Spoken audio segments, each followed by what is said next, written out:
Look at her. Louisiana. Lulu. Almost made it to that final episode. Lulu, yeah. Wow, she's such a sweet soul too. She's definitely the heart of season 3. There for all of us, and pressure came on with her too with that when her elimination episode when she knew she was going, and my heart went out for her because she was talking all of us through all of our own issues, and then so I wanted to make sure she felt loved as well. But man, she is so beautiful. She's stunning. She's just so stunning with her art, and I love that her COVID. She's been doing these Polaroids. I don't know if you follow her on Instagram, but follow her on Instagram. She does these nude Polaroids where it's one of a kind, and she's showing all the little things you want to see. You want to see a whole pic, she's got those. You want to see the D pic, she got those too, and their boudoir photos, and doing the damn thing. I wish I had the confidence that she has in her body, because man, to be able to do that. And she works with some great artists as well. But yeah, I love Lulu. God, COVID's really opened up a new cottage industry for everyone. Do whatever it takes. OnlyFans, fuck that, Polaroid shots. Look at her. Dahlia, another finalist. I mean, the creativity on that season of Dragula, not that all the other ones weren't too, but just so much got bigger and bolder and brasher. Yes. She, you know, she had some issues with coming in for alternate reasons and what she really should have. She thought she was trying to bring the crown back to her family. It took her the season to realize it was for her and not for her family. And she's, you know what? She's proud to be a bitch, and she's a bitch, you know? And she's great intentions with a lot of what she does, but it just kind of comes off in that kind of harsh way. And you give the editing crew material to work with. You know, you're choosing to say certain things, and she chose to say certain things, and they gave her the edit that she did. But again, she's done some great things for people. She's not just an amazing artist. She's done like great volunteer work on the side and helped other people behind the scenes and really paid for things and helped fund stuff for people who need help. So she's not just a bitch. She's a great person behind all of that as well, behind the facade. It's hard to have a one-dimensional edit. No matter what, it just happens. Like you said, if you said it, they can use it. Yeah. We know it doesn't mean you're a bad person, but it can be difficult. Exactly. All right, look at her.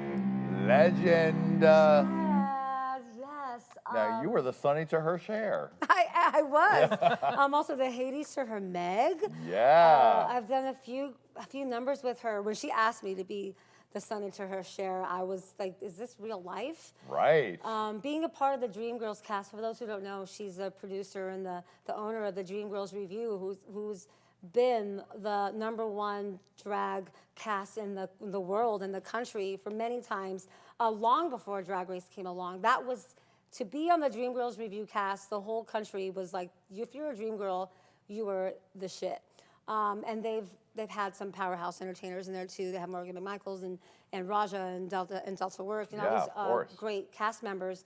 And when she invited me the first time to come to San Diego for her personal hometown show, I was shitting bricks, nervous, but she was already a fan of mine. She was already making references to some of my drag. And a few months later, she got down on one knee and asked me to join her cast, and I cried. I'm like, how is this real life, you know? And she's been such an inspiration. Her drag is really where all my details come for. She's the inspiration that inspires my detail and the whole head to toe character evolution. That sort of drag and what Chad does with her drag is what has really helped me with my drag and who I am today. What a come up to really get asked to be in the cast of Dreamgirls. That's a moment. Oh yes, and a king and all of the things that come along with that kind of status. When you become a dream girl, you're booked 3-4 times a week, and you're getting the top pay in the whole area that you're in. So Southern California, Dreamgirls was one of the top paying casts, and you're performing 3 or 4 times a week all throughout Southern California, and that's when you know this is full time. When you're a Dreamgirl Review, this is full-time drag, and you have to give excellent drag. And me doing cosplay and impersonation and horror and drama and slow ballads and emotional, all of the things that I love to do in drag was because that's what Dreamgirls do. Dreamgirls do a little bit of everything because they have theme shows practically every week. There's a different theme show. So you're gonna do, we're having cosplay next week. You have to bring a new number. Already been working on one, no problem. You have to constantly be at the top of your game and put the pressure on me to prepare me for something like Dragula. Yes. All right, look at her. Vander Van, the season 1 winner, judge on season 3, also production designer on Dragula. Everything, like her eye is just incredible. The inspiration, the references, the knowledge, man. When like having a conversation with her and the things that she talks about and the references she makes, I'm like, I want to be in your brain. Where do you come up with this? It's so amazing, and she can just stand there with a house over her head and tell a complete story and push you to tears. Like, she's incredible, and I'm so proud of everything that she's done with her drag and being on Sasha Velour's nightgowns, out on the rest in peace, Quibi. Right. But, you know, showcasing her art and talent like that, and then having the Boulets love that eye so much where they entrust you with being a whole, like, designer is something. And I'm so proud to be in the winner's circle with her. Definitely. I mean, the 3 Dragula winners it's like mega talent. Thank you. Really, really great company to be in. Look at her. Well, look at them. Look at them. Ah! Mommies. Right, your 2 moms. My 2 moms, my lesbian moms. I'm the gay boy child to the lesbian moms. Like, again, I'm so grateful for them. They've really have made such a mark and inspired a whole community to remind yourself that don't just look pretty. There's so much more. Alternative drag has been around just as long, just not given the opportunity until they came along and gave us a platform that they did. They've always been so encouraging and welcoming to me in all the shows previously, and to have them bring me on to Dragula and to put that crown on my head, I am forever in debt and grateful for what they've done for me. Any behind-the-scenes moments with Boulets we didn't see on camera? They of course they don't want me to tell you that they're actually nice. Oh, but, right. You know, they are actually nice. They have their moments too, you know, but their characters call for this kind of way to speak to us. But off camera, they wanted us to give us their best, and they give harsh parent criticism. They're not gonna, you know, blow smoke up your ass and say, oh, well, it could have been better. No, they'll be like, bitch, that was not good. My villain look, I failed miserably at my first episode challenge, the villain look. I forgot some costume pieces. I was really insecure. I was a robot on stage. I was not good. I was very, very low safe, so I didn't get critiques on stage. But they always make sure to call us and have a one-on-one conversation after filming, even if we got critiques. And they're like, we want to answer any questions you have. We want you to bring your best, and this is what we want.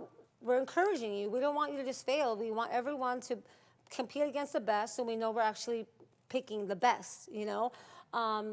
And they had my conversation with them, and they straight up told me, you were a disappointment. That was disappointing. That is not who we cast to be on the show. Maybe you're not good for TV.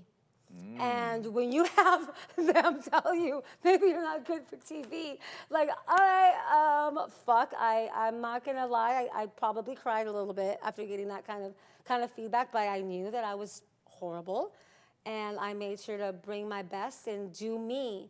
And I brought me in that vampire burlesque, and that was me.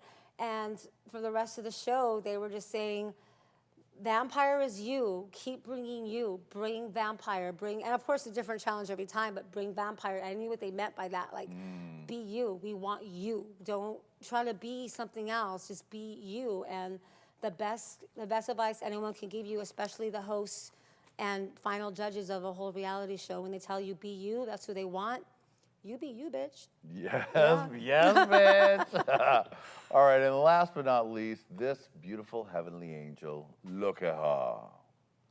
Our angel, Lady Red. Now, you guys worked together so many times. So many times in West Hollywood, at Hamburger Mary's. We shared so many backstage moments. So many sweaty boob hugs from her. Right. So many dirty backstage conversations. Yes, she did love a dirty story. All of the big dicks, all of the bus rides that she would come in and tell us about who she was fucking with on this bus ride and how many times she went down into her bass voice this time just to fuck with everyone. Right. And so funny, so true to herself, always unapologetically her, and you cannot go wrong with having her in your space or around you in any moment, because when you have an energy like that, you can't help but smile and feel full of love. And she can talk so much shit and give you so much shit, but you know it's all coming from a place of love. And this energy in this space, in this show, will always have her love around her, and that energy of being true to yourself and authenticity. And I think you, of course, speak for yourself on authenticity, but her authenticity is in these walls and bouncing off of the set forever. Yes, I mean, we wouldn't have it any other way. Lady Red was herself from the minute she arrived to the minute she departed us. Exactly. And we miss her and love her. And boost. Landon, thank you so much for being here. Thank you. You are an inspiration, a true artist, and we can't wait to see what you're going to do next. Thank you. Me too. I have no idea. Well, luckily, you're going to be stuck in the house for a little while longer. All right, thank you to Adam Joseph and Erickatoure. Of course, thank you to Landon Cider. Shout out to my beautiful Lady Red up in heaven. And thanks to all of you. See you next time on Hey Qween, and look at her. Hit it. Look at her. Look at them. There they are. Now look at him. And Landon Cider, champion. That's right. Look at her. Bye, everybody. Bye, baby. Now, Cameron, get the hell out of here. No, Landon's not going to dress up in the wolf outfit, okay? Look at her.